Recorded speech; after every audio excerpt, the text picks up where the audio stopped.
আসসালামু আলাইকুম। যাদের ইগো আছে যে আমি মাস্টার্স পাস, বিশাল ব্যাপার, অমুক ইউনিভার্সিটি থেকে আমি অমুকের ছেলে, তমুকের ছেলে, বাবা চেয়ারম্যান, এরকম ইগো যাদের ভিতরে আছে তারা ভুলেও প্রবাসে এসেন না। কারণ প্রবাসে ইগো দেখার সময় নেই। এখানে মালিকও কাজ করে, কর্মচারীও তো কাজ করে, মালিকের ছেলে মেয়েও কাজ করে, সবাই সুইপারের কাজও করে, বড় কাজও করে। অর্থাৎ আপনার এই মন মানসিকতা যদি থাকে যে আমি যে কোনো কাজ করতে পারবো, তাহলে চিন্তা ভাবনা করেন প্রবাসে আসার।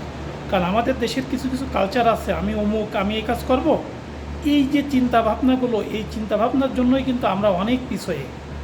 শুধু এই একটু চিন্তাভাবনা উল্টাপাল্টার জন্য যে আমরা নিজে একটু ক্ষমতা পেলে ধরারে সরাগান করে ফেলি, এই চিন্তাভাবনার জন্যেই কিন্তু আমরা পিছয়ে। তাই ভাই অনুরোধ, যারা অল স্মার্ট, যে আমি সব কাজ করতে পারবো, সব কিছু সম্ভব আমার দ্বারা, আমার কোনো বাধা নেই, যে কাজই দেবে সেই কাজই পারবো, এরকম চিন্তাভাবনা যদি থাকে তাহলে প্রবাসে আসুন। তা নাহলে প্রবাসে আসার চিন্তা মাথা থেকে বাদ দিয়ে দেন। ধন্যবাদ সবাইকে, সবাই ভালো থাকবেন।